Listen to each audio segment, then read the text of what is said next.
cermati cerita dan informasi terkini.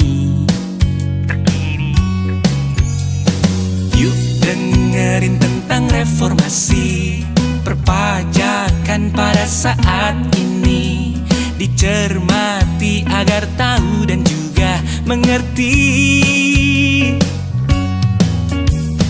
Cermati cerita reformasi terkini, informasi tentang reformasi perpajakan terkini. Cermati cerita reformasi terkini, semuanya ada hanya dicermati.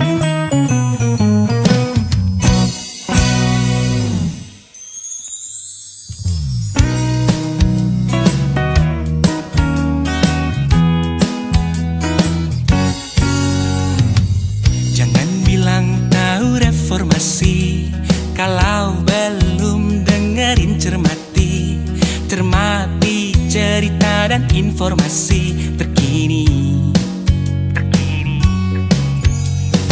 Yuk dengerin tentang reformasi perpajakan pada saat ini, dicermati agar tahu dan juga mengerti. Cermati cerita reformasi terkini, informasi tentang reformasi perpajakan terkini. Cermati cerita reformasi terkini, semuanya ada hanya dicermati.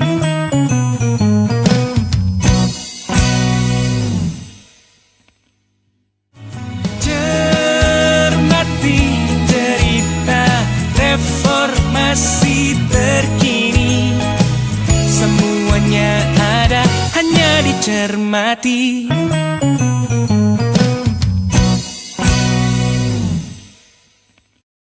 Halo kawan pajak, selamat datang di podcast Cermati, podcast cerita reformasi terkini, hanya dicermati. Baik, kawan pajak, podcast Cermati kembali hadir dengan topik-topik yang hangat, terupdate dan sangat seru, penting untuk diketahui oleh seluruh kawan pajak. Nah, bagi kawan pajak yang terlewat podcast Cermati episode sebelumnya, langsung saja meluncur ke kanal Ditjen Pajak RI.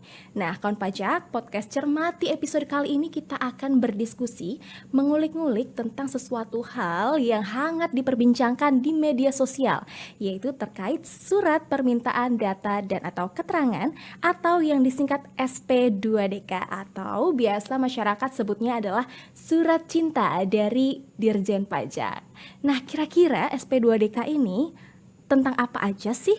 Dan barangkali kawan pajak yang sedang menonton podcast Cermati pernah menerima SP2DK atau surat cinta dari Dirjen Pajak ini, kira-kira suratnya ini nanti mau diapain? Saya harus ngapain? Nah, semua itu akan dikupas, dikulik bersama narasumber dalam podcast Cermati episode kali ini. Namun sebelum kita melangkah lebih lanjut lagi berdiskusi soal SP2DK, mari kita simak tayangan berikut ini.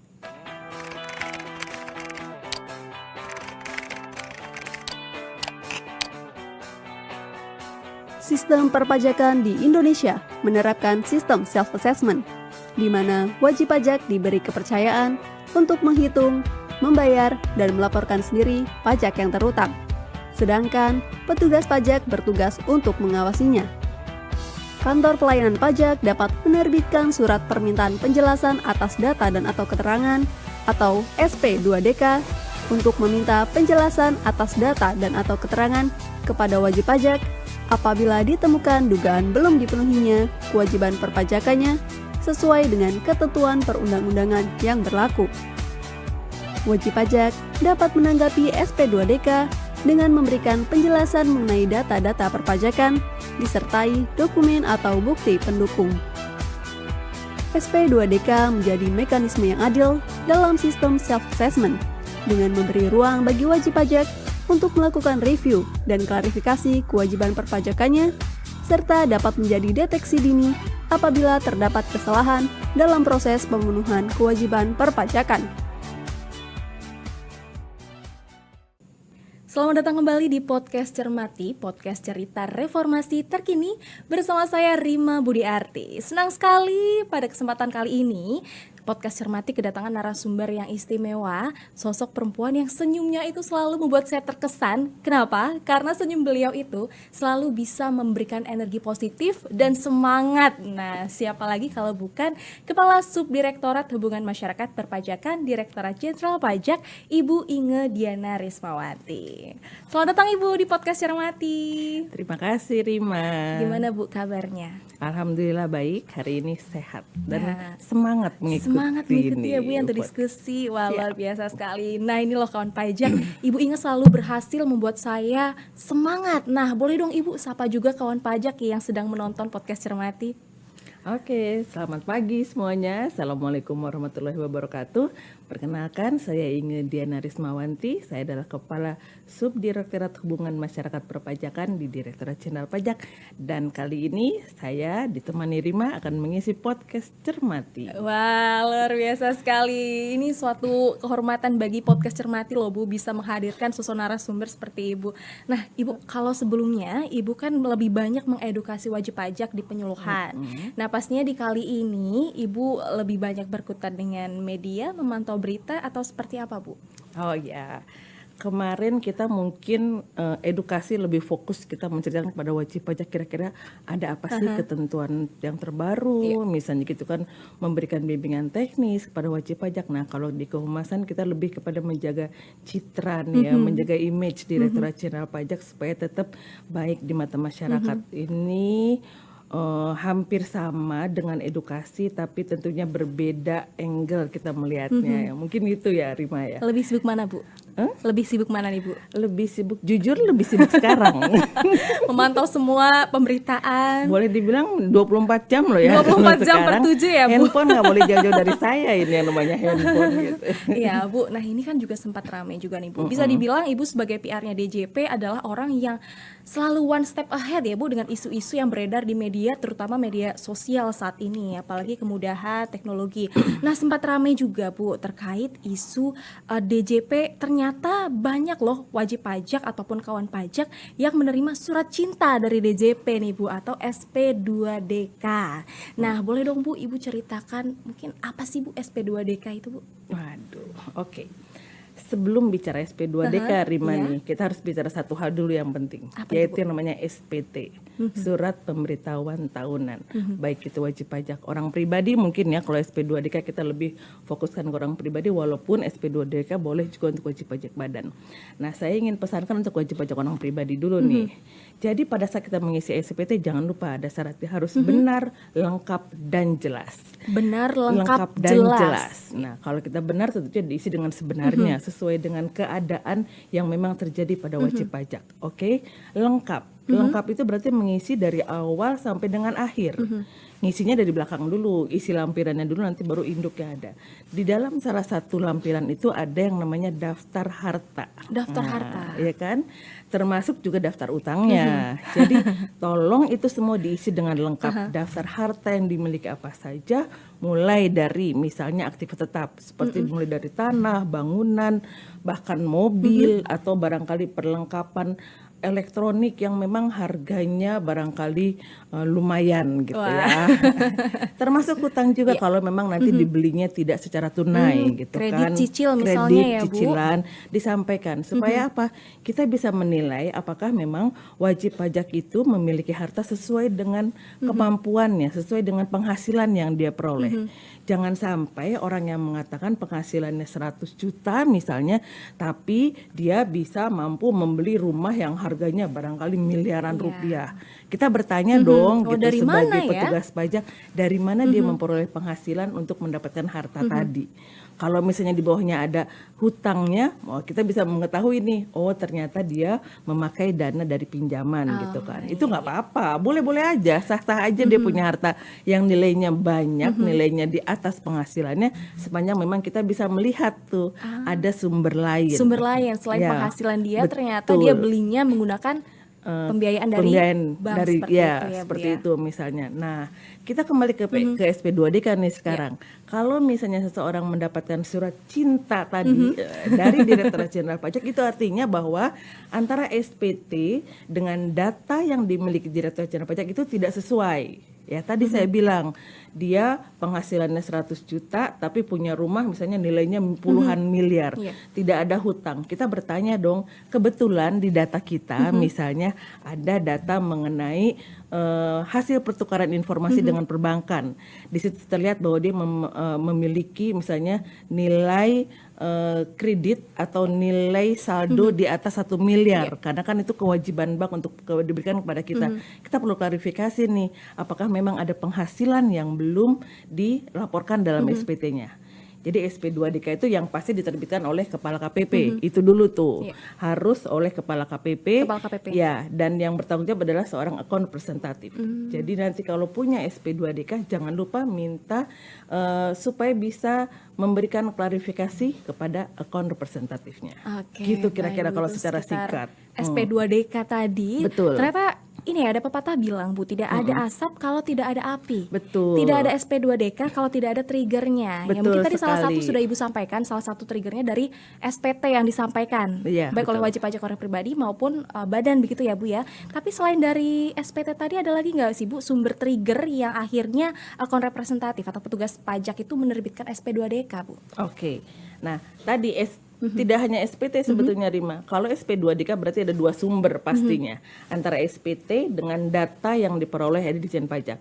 Ditjen Pajak memiliki data dari berbagai macam, dari mulai instansi, kementerian, lembaga, asosiasi, pihak ketiga lainnya. Nah, data-data itulah yang kita cross-check ke dalam SPT wajib pajak. Nah, apabila memang sudah sesuai, maka tidak akan terbit sebetulnya SP2DK. Tapi begitu ada ketidaksesuaian, itulah yang kita mintakan klarifikasi kepada wajib pajak. Jadi sebenarnya merupakan kesempatan nih untuk wajib pajak, karena sistem kita self assessment, ya kan? Kita beri kesempatan dulu nih kepada wajib pajak, apakah mereka memang ingin memperbaiki sendiri. Barangkali lupa waktu ngisi SPT, buru-buru sudah 31 Maret mepet tengah malam, masukin dulu. Yang penting kita Masuk menyampaikan dulu, dulu SPT-nya. Dia lupa ngisi daftar harta gitu, sehingga pada saat kita memperoleh data di Direktorat Jenderal Pajak, ini kok jadi nggak matching gitu loh. Nah itu tadi karena adanya boleh dibilang itu berarti mematchingkan antara data yang dimiliki Direktorat Jenderal Pajak dengan SPT wajib pajak, sehingga timbul SP2DK. Tadi dengan self assessment kita berharap dengan SP2DK wajib pajak bisa memberikan klarifikasi, karena kan yang kita minta klarifikasi kan sebetulnya kalau memang ada hal-hal yang lupa dilaporkan, sehingga dia bisa melakukan pembetulan SPT misalnya. Karena kalau pembetulan SPT tentunya sanksinya tidak seberat kalau sudah dilakukan kegiatan pengawasan yang lain. Baik, Kira-kira artinya gitu. ini SP2DK ini adalah salah satu tool sebagai meminta klarifikasi atau cross check begitu ya, Bu? Betul Karena sekali. sebenarnya yang paling tahu harta dan utang itu wajib pajak sendiri ya, Bu ya? Betul, ya. Dan di sini DJP berperan sebagai melakukan tugas pengawasan, melakukan cross check seperti itu ya, Bu ya. Betul. Nah, Ibu, ini kan salah satu yang terjadi di masyarakat itu ketika sudah menerima surat cinta nih, Bu, dari DJP, itu kan langsung panik, reaktif. Bahkan karena sekarang saking mudahnya kita pencet-pencet media sosial, langsung share-share seperti ya men-sharekan SP2DK dapat nih, lalu harus seperti apa. Nah, sebenarnya ini poin positifnya adalah ternyata wajib pajak itu banyak juga loh, Bu, yang aware ya terkait hak dan kewajiban perpajakan mereka. Nah, kalau dari Ibu, buat wajib pajak nih, Bu, kawan pajak yang mungkin yang sedang menonton sudah mendapatkan surat cinta dari DJP. Nah, ini kira-kira kalau dari Ibu Inge, sarannya harus seperti apa nih, Bu, kawan pajak? Oke.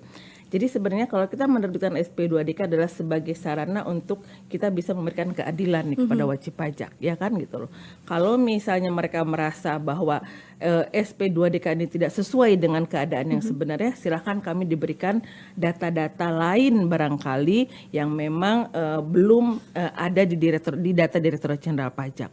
Nah, kita berharap sebetulnya dengan adanya klarifikasi tadi wajib pajak, nanti kalau memang sebetulnya kalau datanya sudah sama dengan hasil klarifikasi tadi, hasil penelitian dari teman-teman AR juga misalnya ternyata sudah sama dengan apa yang disebutkan wajib pajak, tentunya SP2DK tidak akan ada akan case close maksud saya gitu. Clear Iya, semuanya clear. ya, Bu, ya? Kalau memang misalnya tadi ternyata dia tidak mencantumkan hutang dalam SPT-nya gitu kan. Nah, terus dia berikan kepada kita ada bukti peminjaman misalnya dari lembaga perbankan.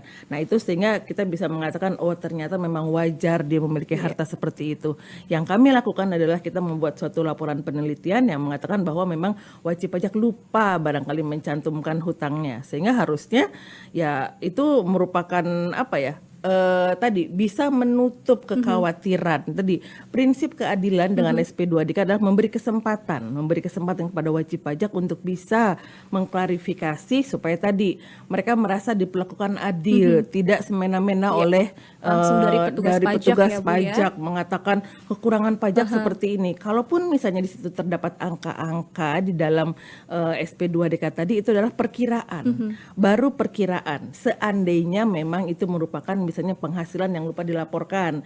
Tapi kalau mereka mengatakan saya sudah melaporkan semua penghasilan, tapi kami punya tadi misalnya ada hutang tadi, berarti nggak ada penghasilan lain, ya sudah gitu loh. Itu sebagai trigger supaya wajib pajak bisa lebih apa ya, memahami barangkali bagaimana cara melakukan hak dan kewajibannya secara benar tadi, Rima. Jadi ini artinya DJP juga perhatian loh dengan kawan Betul. pajak, nggak semerta-merta DJP langsung menuntut seperti itu ya Bu, apalagi menerbitkan SP2DK. Nah, tapi itu adalah solusi di mana nanti wajib pajak bisa memberikan konfirmasi. Nah, Ibu tadi sudah sampaikan ke wajib pajak ketika menerima surat cinta, tolong dibalas dong ya Bu. Iya dong. Nah, itu gitu. prosedurnya seperti apa Bu, kawan pajak yang mau memberikan klarifikasi atau konfirmasi atas SP2DK yang telah diterima itu Bu? Oke, jadi kan gini, kalau sudah terima kan SP2DK itu dikirimkan oleh teman-teman AR tentunya kan setelah disetujui oleh kepala kantornya gitu loh. Karena nggak mungkin juga AR mengirimkan data tanpa sepengetahuan atasannya. Itu harus dicatat, pastikan bahwa memang dikirimkan oleh KPP, disetujui oleh kepala kantor kan seperti itu. Nah, nanti pada saat pengiriman SP2DK itu AR akan bisa menyampaikan misalnya apabila ingin melakukan klarifikasi silahkan boleh datang ke kantor pajak gitu atau menyampaikan secara tertulis itu boleh dilakukan oleh wajib pajak. Yang penting adalah bahwa SP2DK tersebut harus ditanggapi. Nah, Harus itu dibalas. harus dibalas. Jangan sampai dibiarkan begitu saja karena kalau dibiarkan tanpa klarifikasi petugas pajak barangkali bisa berpikir bahwa memang data yang mereka miliki itu sudah benar, ya kan? Benar nggak gitu loh? Nggak ada klarifikasi, nggak ada bantahan dari wajib pajak, oh berarti datanya sudah benar nih gitu loh. Nah nanti ada tindak lanjut berikutnya. Tapi kalau wajib pajak langsung datang memberikan penjelasan apa yang harus diberikan data tambahan kepada kantor pajak, maka semuanya itu nanti akan bisa diselesaikan dengan baik gitu. Kalau memang itu bukan merupakan suatu data yang belum belum dilakukan atau belum dilaporkan oleh wajib pajak tadi. Oke, baik. Ibu gitu. tadi sudah sampaikan ya, kalau kita dapat surat cinta begitu ya Bu, berarti jangan digantungin, harus diklarifikasi, betul atau Sama tidak. ya dengan masalah hati kayaknya. Masalah hati harus Rima. diklarifikasi. Nah, Betul. ini Bu, ada jangka waktunya nggak sih Bu buat kawan pajak ini untuk membalas surat cinta dari DJP tadi Bu? Nah, biasanya kalau ada SP2DK yang diterima kawan pajak pasti disampaikan di situ oleh teman-teman di KPP nih. Paling lambat berapa hari mereka harus memberikan respon. Kita memberikan waktu paling lama 14 hari. Nah, itu dalam waktu tersebut diharapkan para wajib pajak sudah memberikan tanggapan atas SP2DK yang dikirimkan kepada mereka. Karena kalau dalam waktu 14 hari sebetulnya batas waktu sudah habis, tapi saya yakin teman-teman petugas pajak pasti akan berupaya terlebih dahulu mencoba menghubungi wajib pajak untuk bisa memberikan klarifikasi atau memberikan barangkali lebih dari 14 hari walaupun di dalam surat itu. Jadi nggak serta-merta begitu 4 hari langsung jelek, langsung langsung lakukan tindakan yang lain, enggak juga gitu loh.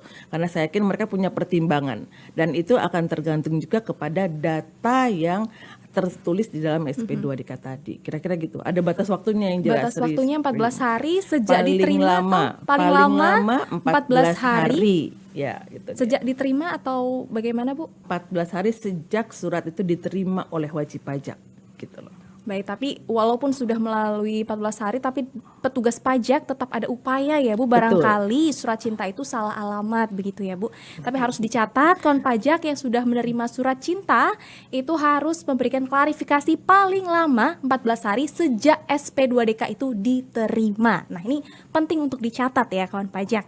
Nah sedikit terima. Paling lama 14 hari adalah ketentuan kita di internal yang diberikan kepada wajib pajak.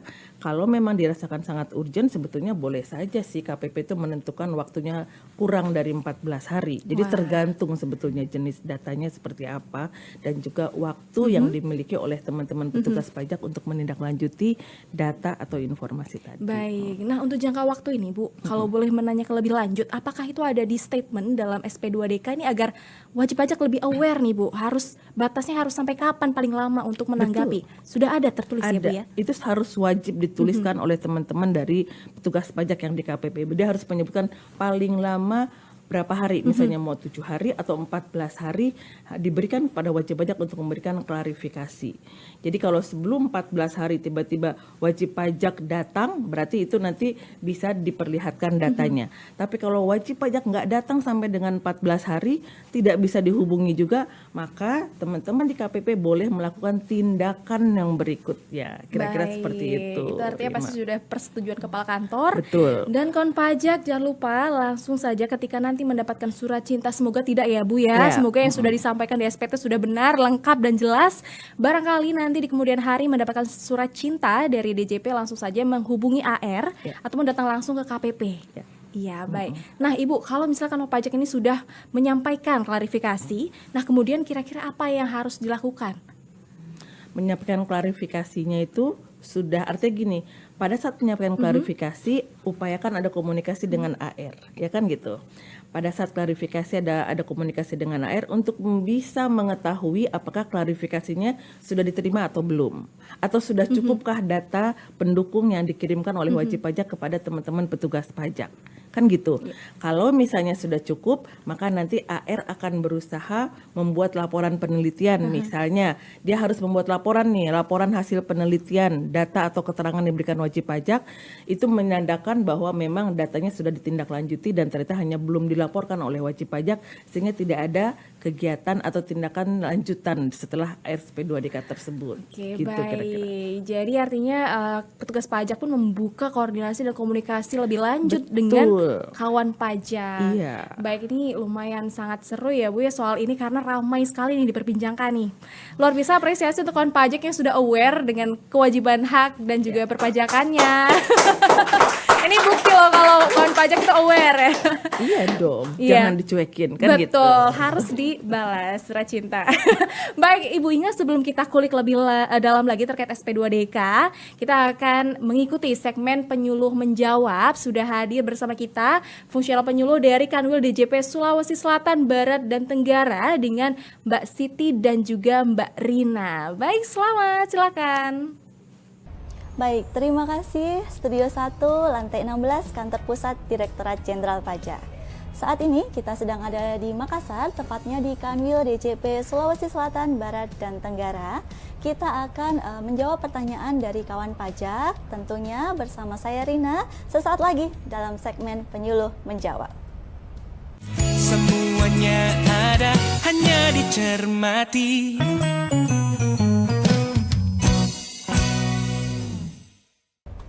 Pergi ke Turki menyantap kebab, pergi ke Makassar menyantap palu mara. Selamat datang di segmen Penyuluh Menjawab bersama Kanwil DJP Sulsel Bartra. Halo kawan pajak, apa kabar? Semoga dimanapun berada, kawan pajak selalu dalam keadaan sehat dan tentunya berbahagia. Nah, di hadapan kita pada kesempatan kali ini telah hadir penyuluh ahli muda Kanwil DJP Sulawesi Selatan, Barat, dan Tenggara. Beliau adalah Kak Siti Aisyah atau biasa dipanggil dengan Kak Ica. Halo Kak Ica. Halo Mbak Rina. Apa kabar Kak Ica hari ini? Alhamdulillah baik. Alhamdulillah sehat ya Kak ya? Alhamdulillah sehat. Dan tentunya masih semangat ya Kak Ica Semangat untuk dong. menebarkan ilmu ke kawan pajak Betul. semua. Oke, baik kawan pajak, akhir-akhir ini kan kita mendengar ya banyak sekali diselenggarakan perlombaan atau pertandingan baik di dalam negeri maupun di luar negeri. Nah, bahkan kalau kita lagi cek media sosial banyak bertebaran challenge ya Kak ya atau Iya, giveaway betul. di media sosial dan tentunya ada peserta yang mendapatkan juara atas hadiahnya. Nah, pada kesempatan kali ini kita akan membahas sesuatu yang penting tapi mungkin belum diketahui oleh beberapa kawan pajak. Atau biasanya terlewat ya. Iya, sama betul, kawan terlewat. pajak semua. Salah satunya yaitu aspek perpajakan atas hadiah. Nah, baik Kak Ica, sebenarnya Oke. kenapa sih Kak Ica hadiah itu dikenakan pajak? Jadi kawan pajak semua, Mbak Rina juga. Oke. Jadi kenapa sih hadiah itu dikenakan pajak? Ya. Kita kembali dulu. Kenapa hadiah ini adalah penghasilan apa bukan? Iya, Nah, oke. Jadi penghasilan. jika hadiah ini merupakan penghasilan bagi kawan pajak, kita Iya. kembalikan ke pengertian penghasilan. Jadi Oke. pajak dikenakan atas penghasilan. Jadi Oke. penghasilan adalah setiap tambahan kemampuan ekonomis Ya. yang diperoleh oleh wajib pajak, baik yang berasal dari Indonesia maupun dari luar Indonesia, yang dapat dipakai untuk konsumsi Ya. atau menambah kekayaan Mm-mm. dalam bentuk apapun. Oke, dalam bentuk apapun Dalam ya bentuk kawan pajak. apapun. Jadi misalnya Mbak Rina menang undian, Iya. menang Alhamdulillah. undian, alhamdulillah berupa mobil ya. Iya. Nah, dikenakan pajak atas hadiah undian tersebut. Oke. Nanti kalau mobil atau uang, jadi mobil atau uang ini kan merupakan penghasilan bagi Iya, wajib pajak. Jadi dapat dipakai untuk konsumsi atau menambah kekayaan. Oke, berarti semua yang berupa uang, mungkin barang kena pajak ataupun mungkin bisa jasa kena pajak kena ya, Kak pajak, Ica. bisa. Baik, itu tadi definisi mengenai hadiah ya kawan pajak. Kemudian untuk jenis-jenis hadiah sendiri, jenis-jenis hadiah itu seperti apa ya Kak Ica? Jadi jenis hadiah yang dikenakan pajak. Jadi kita masuk ke jenis hadiah yang dikenakan pajak. Jadi ada 4 jenis hadiah yang dikenakan pajak. Yang pertama itu hadiah undian. Oke. Kemudian yang kedua hadiah dari perlombaan. Oke. Yang ketiga hadiah dari kegiatan. Iya. Yang keempat adalah dari penghargaan. Ada 4 jenis ya kawan pajak ya Oke. atas jenis hadiah tersebut. Nah, itu tadi kan hadiah yang dikenakan pajak. Pajak. Nah, apakah ada Kak Ica hadiah yang tidak dikenakan pajak? Nah, tadi kita sudah sebut ada hadiah yang dikenakan pajak dan ada pula hadiah yang tidak dikenakan pajak. Iya. Apa saja? Jadi contohnya hadiah yang tidak dikenakan pajak itu pada saat kawan pajak semua atau Mbak Rina nih Iya. ke toko retail Heeh. beli sabun, Iya. dapat piring. Iya. Nih bukan termasuk hadiah yang dikenakan pajak Oke. karena diterima oleh konsumen akhir. Iya. Kemudian diterima langsung pada saat penyerahan barang atau jasa tersebut. Oke, berarti kalau kita membeli barang di swalayan, kita dapat piring cantik nih, dapat semua konsumennya. Atau dapat Berarti- payung cantik payung ya, cantik, biasanya. iya. Berarti itu tidak dikenakan pajak ya Kak Ica Tidak ya? dikenakan pajak Oke. karena berlaku untuk semua orang. Iya, Jadi oke. tidak ada pengkhususan misalnya yang tingkat tertinggi belanjanya apa-apa, tidak ada perlakuan Oke. khususnya. Berlaku untuk semua. Oke. Nah, kemudian Kak Ica untuk jenis-jenis pajaknya sendiri atas hadiah ini, itu seperti apa Kak Ica jenisnya? Jadi jenis pajak untuk hadiah ini ada 4 jenis pajak atas hadiah ini. Yang pertama pajak atas hadiah undian. Oke, hadiah Jadi undian. pajak atas hadiah undian dikenakan pasal 4 ayat 2.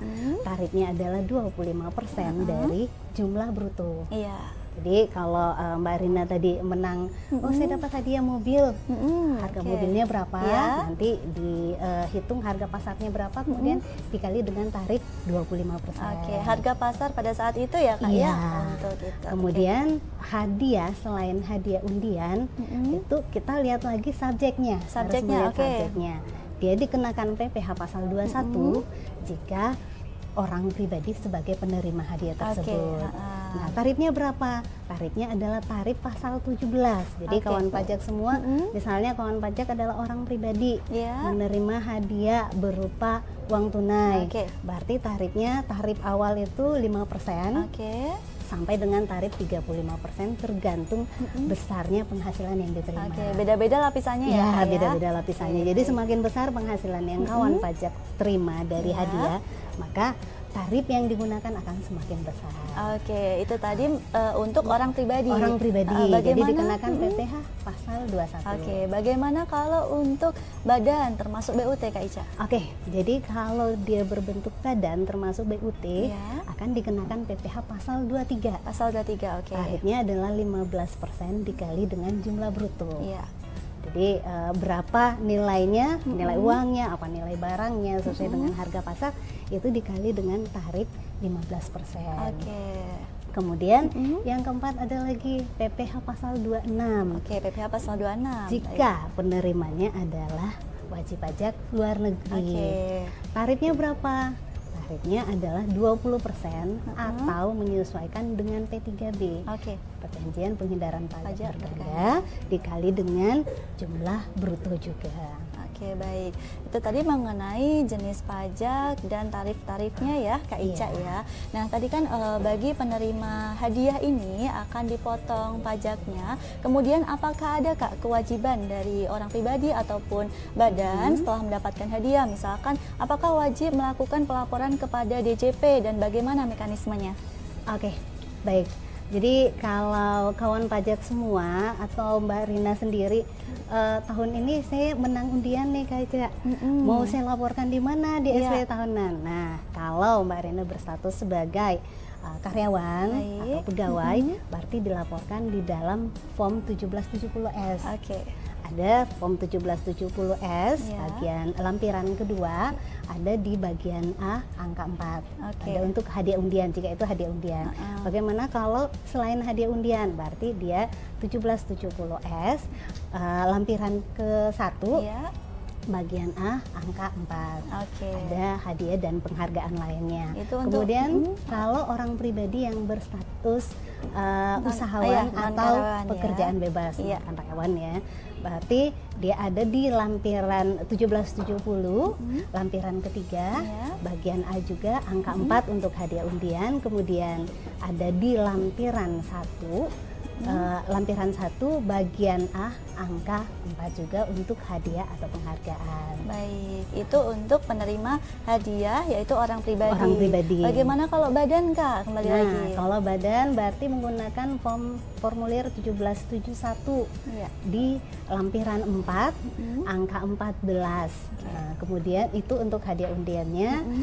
Ada lagi di 1771 lampiran 1 bagian angka 1 di penghasilan neto fiskal angka 1 bagian I. Oke, baik.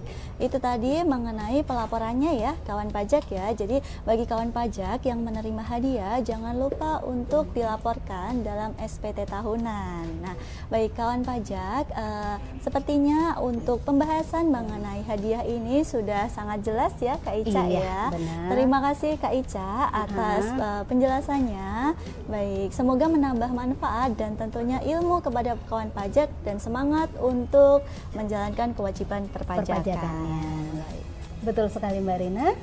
Baik, demikian segmen pada kali ini. Sebelum kita tutup, saya akan memberikan pantun lagi nih Kak Ica. Oke. Kota Makassar penuh kenangan, kenangan indah bersama teman. Terima kasih sudah menyaksikan, sampai jumpa di lain kesempatan. Baik, saya kembalikan ke Studio 1 lantai 16 Kantor Pusat Direktorat Jenderal Pajak. Sampai berjumpa kembali di segmen Penyuluh Menjawab berikutnya.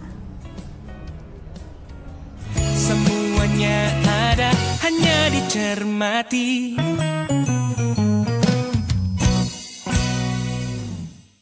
Baik, terima kasih Mbak Rina dan juga Mbak Siti yang sudah mengisi segmen Penyuluh Menjawab pada episode podcast Cermati kali ini. Baik kawan pajak dan juga seluruh netizen yang sedang menyimak podcast Cermati, kita kembali ke SP2DK.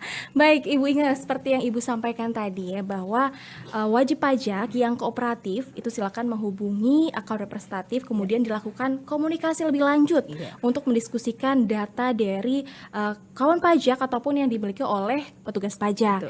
Nah, kalau misalkan kawan pajak ini sudah melebihi jangka waktu 14 hari tadi sejak diterima SP2DK, kemudian dilakukan upaya, ternyata kawan pajak ini nggak kooperatif, Ibu. Nah, ini kira-kira apa sih, Bu, yang dilakukan petugas pajak?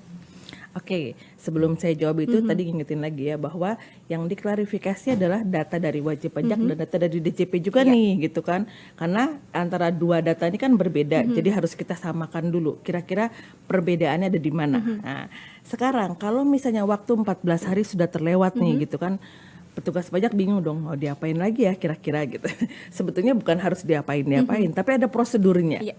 Pertama, dia boleh memberikan perpanjangan jangka waktu untuk memberikan klarifikasi. Karena mungkin wajib pajak tadi sudah berkomunikasi, dia menyatakan kami cari dulu ya Bu buktinya. Nah, perhatikan itu, bahwa dia harus berkomunikasi terlebih dahulu. Pastikan misalnya kalau dia punya bukti tapi belum diketemukan buktinya, minta waktu perpanjangan untuk bisa memberikan klarifikasi. Itu yang pertama. Jadi sudah ada komunikasi, petugas pajak bisa memperpanjang waktunya, tentunya disesuaikan dengan kebutuhan dan juga batas waktu yang dimiliki oleh petugas pajak. Harus secara tertulis atau bagaimana, Bu? Sebetulnya tidak harus seperti itu karena nanti petugas pajak itu akan dalam pembuatan laporan penelitiannya dia akan menyampaikan misalnya dalam waktu 14 hari pertama sudah ada komunikasi tapi wajib pajak meminta tambahan waktu gitu loh. Oke, kalau mau tertulis silahkan, tidak ada larangan juga gitu, boleh dua-duanya atau yang penting komunikasinya. Yang kedua, kalau misalnya tidak direspon, petugas pajak bisa melakukan kegiatan visit atau kunjungan ke lokasi wajib pajak, memastikan apakah wajib pajaknya benar ada di situ atau tidak gitu kan. Jangan-jangan salah alamat suratnya gitu kan. Atau wajib pajak sudah pindah, kita tidak mengetahui update alamat yang sebenarnya gitu. Sehingga dilakukan kunjungan atau visit. Bisa juga misalnya wajib pajak melakukan undangan atau mengundang secara resmi ada pengurusnya atau direksinya atau siapapun yang menjadi wakil dari wajib pajak untuk datang. Jadi artinya gini, kita tidak bisa menunggu lebih lama sehingga kita memberikan undangan kepada wajib pajak untuk hadir memberikan klarifikasi. Itu boleh dilakukan oleh petugas pajak juga. Kemudian juga ada misalnya hal lain nih. Ternyata sudah dilakukan semua hal tersebut tapi tidak juga ditanggapi oleh wajib pajak. Kalau petugas pajak memiliki keyakinan bahwa memang data yang dimiliki oleh Direktorat Jenderal Pajak itu sudah benar adanya gitu kan, punya keyakinan bahwa itu harusnya bisa diklarifikasi tapi barangkali wajib pajaknya enggan memberikan klarifikasi, maka petugas pajak boleh menentukan tindakan pengawasan berikutnya. Misalnya apa? Diusulkan untuk dilakukan pemeriksaan. Itu juga mungkin dilakukan karena memang tidak ada klarifikasi dari wajib pajak. Digantungin terus nih ya, Bu, digantungin harus terus. diperiksa, Iya gitu ya, Bu. dong gitu loh. Masa kita digantungin terus mau sampai kapan ditunggu kan gitu. Harus ada batas waktunya sehingga nanti petugas pajak akan menyampaikan atau mendapatkan atau memiliki suatu keyakinan bahwa memang harus dilakukan tindak lanjut dari pengawasan data tadi. Bisa juga misalnya kalau misalnya tadi maaf tadi agak kelewat sedikit nih. Kalau misalnya sudah ada klarifikasi dan ternyata wajib pajak menyampaikan misalnya ada update data nih, ada perubahan alamat atau barangkali datanya sebetulnya salah, misalnya ada kesalahan, kita bilang salah satu contoh nih, misalnya kita bilang dia mendapatkan hutang dari PT A, dari Bank A, padahal sebetulnya Bank B. Itu semua harus dilakukan update data oleh petugas pajak. Jadi bisa dilakukan update data sehingga ke depannya teman-teman yang berikutnya juga sudah terupdate dengan data yang ada. Kira-kira gitu, Rima. Berarti artinya ketika kawan pajak menerima SP2DK itu nggak serta-merta mereka langsung wah dapat surat cinta nih harus habis ini pemeriksaan, bayar denda, enggak serta-merta seperti itu ya Bu ya. Tapi yang paling penting adalah memberikan klarifikasi itu tadi. Yang penting jangan panik kan Jangan gitu katanya. panik. Dapat SP2DK jangan panik. Dilihat dulu apa isinya gitu. Apakah bisa diklarifikasi atau tidak, dan yang penting adalah tadi komunikasi. Lakukan komunikasi dengan AR yang bersangkutan. Benar sekali. Ternyata yang Ibu sampaikan juga, petugas pajak itu tidak serta-merta dengan SP2DK langsung pemeriksaan, Enggak. tapi ada upaya-upaya lagi ya Bu, Betul. bahkan sampai visit ke lapangan memastikan apakah memang alamat sesuai, Iya. untuk memastikan apakah data-data tersebut masih sesuai atau tidak, dan Iya, masih betul. bisa dilakukan perbaikan data Iya. untuk klarifikasi tersebut. Nah Ibu, tadi apabila kawan pajak yang menerima SP2DK sudah mengklarifikasi, Iya. kemudian kalau memang ada SPT yang harus dibetulkan, dia sudah membetulkan dan membayar dendanya. Kalau memang sudah sesuai, artinya tidak ada denda ataupun pembetulan dan sudah case close seperti itu. Nah, apakah dimungkinkan nih Bu, dia kawan pajak ini mendapatkan SP2DK 2 kali dalam 1 tahun yang sama, tetapi atas temuan yang berbeda? Ini mungkin nggak sih Bu? Mungkin saja. Mungkin saja. Jawabannya mungkin saja. Gimana Karena nih, Bu? gini, Direktorat Jenderal Pajak kan memperoleh data dari berbagai macam instansi ya. Semua instansi ini ada jangka waktunya tersendiri untuk menyampaikan data kepada Direktorat Jenderal Pajak. Misalnya saja data dari instansi A diperoleh misalnya pada bulan Januari, kemudian dilakukan kita bilang dilakukan cleansing, kita memastikan dulu bahwa data ini milik wajib pajak gitu kan. Selesai diturunkan kepada teman-teman di KPP, teman-teman di KPP langsung tindak lanjuti misalnya pada pertengahan tahun. Tiba-tiba nanti setelah pertengahan tahun ini sudah disampaikan SP2DK kepada wajib pajak, kalau sudah diklarifikasi berarti case close, sudah aman gitu kan.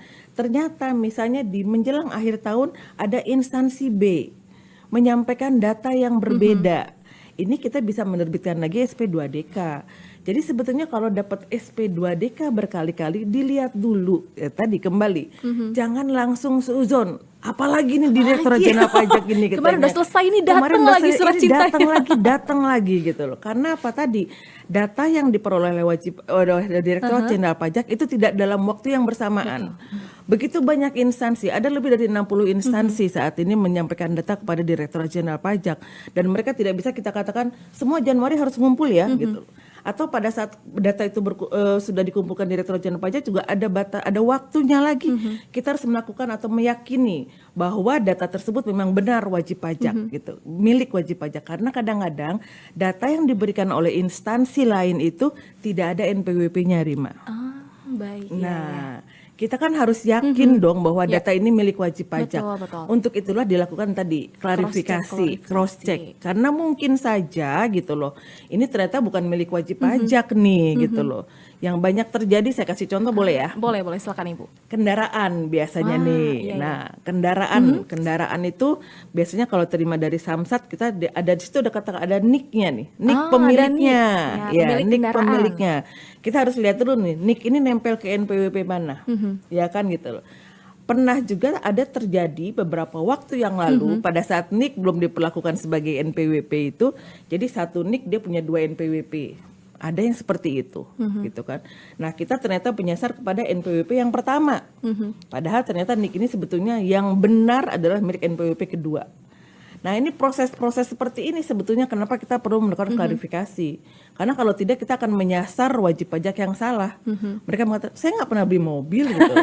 Nah, kami ini nggak paham karena ternyata memang di master file atau di data di Direktorat Jenderal Pajak untuk NIK tersebut ada 2 NPWP. Nah, untuk itulah kita lakukan tadi cross check, klarifikasi ya, Bu, ya. tadi. Betul sekali. Ternyata gitu. bukan berarti, wah ini saya berkali-kali dapat SP2DK, ini petugas pajak lagi kejar setoran apa gimana ya? Nah, itu dia. Ternyata ada trigger memang data Betul. dari pihak ketiga, dan itu Iya. tidak hanya satu ya Bu ya, Betul. ternyata banyak sekali pihak ketiga ini yang memberikan data, dan itulah upaya petugas pajak dalam hal ini DJP untuk melakukan cross check kepada kawan pajak benar atau salah seperti Betul itu ya Bu. sekali, karena kita tidak mau juga nanti melakukan tindakan lanjutan kalau tidak diklarifikasi tadi kita menindak untuk wajib pajak yang salah kan gitu. Iya. Kalau nggak ada klarifikasi kita mana tahu mana yang benar Iya. gitu kan.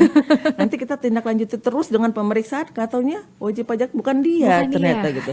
Kalau udah pemeriksaan sudah muncul, sudah mulai gitu kan, dia baru memberikan klarifikasi kan beda lagi Iya. prosesnya ya kan Kalau gitu boleh loh. tahu bisa nggak Bu diceritakan sedikit biar kawan pajak ini bisa lebih aware lagi nih, wah daripada saya nanti diproses ke pemeriksaan Bu, lebih baik saya segera balas surat cinta itu. Oke. Tadi yang pertama adalah yang penting SP2DK jangan panik. Iya. Diberikan klarifikasi. Kalau sudah klarifikasi, sudah jelas dikomunikasikan dengan petugas pajaknya, bisa dilakukan pembetulan SPT kan gitu. Pembetulan SPT berarti nanti kalaupun ada kurang bayar tentunya sanksinya lebih kecil dibandingkan dengan pemeriksaan. Tapi kalau dicuekin, nah, ada tindakan pengawasan berikutnya melalui pemeriksaan, maka prosesnya akan berbeda, ya kan? Nanti yang melakukan pemeriksaan itu adalah petugas pemeriksa pajak. Pemeriksa pajak ini ada dua nih. Ada fungsional pemeriksa yang selama ini barangkali sudah dikenal oleh para wajib pajak, tapi bisa juga petugas pemeriksa. Petugas pemeriksa pajak ini bisa ditunjuk oleh kepala unit pemeriksa pajak, baik itu dari account representatif maupun dari pelaksana. Jadi jangan kaget kalau tiba-tiba ada satu orang kemarin jadi AR, sekarang jadi pemeriksa, karena itu memungkinkan. Untuk jenis pemeriksaan tertentu, seorang account representatif bisa ditunjuk oleh kepala kantornya untuk menjadi pemeriksa pajak. Nah, kalau sudah pemeriksaan pajak, tentunya ada prosesnya, ya kan, mulai dari menyampaikan pemberitahuan, permintaan peminjaman dokumen, kemudian harus dilakukan nanti pembahasan hasil pemeriksaan, mungkin itu akan menjadi lebih panjang prosedurnya. Jadi untuk menghindari itu akan lebih baik lagi kalau SP2DK tadi langsung diklarifikasi sampai dengan tadi kalau memang ada kesalahan berarti harus dilakukan pembetulan SPT, kalau memang tidak ada ya berarti tinggal diberikan penjelasan saja. Wah, jadi tolong dicatat kawan pajak ya, daripada mencuekkan ya. Jangan nyuekin, jangan gantungin nih, klarifikasi secepatnya. Baik, nah Ibu tadi sudah menyampaikan ya prosesnya sedemikian rupa. Nah kemudian Ibu ini kan sedang DJP sedang melakukan reformasi perpajakan ya Bu ya, perbaikan sistem. Nah kalau kedepannya sendiri Bu, kawan pajak apakah bisa memantau proses SP2DK ini secara by system Bu? Kabar terbaru Dirjen Pajak mengatakan dengan taxpayer account wajib pajak bisa memantau setiap urusan administrasi perpajakannya. Nah ini boleh disampaikan ke wajib pajak ini kedepannya seperti apa Bu? Oke, cerita sedikit mengenai reformasi yang sedang berjalan di bidang proses bisnis dan information technology ini. Jadi kita sekarang membangun yang namanya Cortex gitu ya. Orang kayaknya lebih mengenal dengan Cortex dibandingkan dengan sistem inti administrasi perpajakan. Itu bahasa Indonesianya. Sebetulnya hal yang sama. Jadi aplikasi baru ini salah satunya ada fitur yang namanya Taxpayer Account Management. Nah, di dalam TAM ini atau Taxpayer Account Management tadi, wajib pajak dapat melihat sebetulnya apa saja yang sedang berlangsung di Direktorat Jenderal Pajak berkaitan dengan permohonan yang dia sampaikan. Misalnya nih, dia mengajukan permohonan PBK, mau dilihat ada sampai mana tinggal dibuka nanti profil wajib pajak, akun wajib pajaknya. Mau dilihat nanti misalnya proses pemeriksaan sudah sampai mana nanti di sana bisa terlihat di dalam, termasuk juga tadi SP2DK.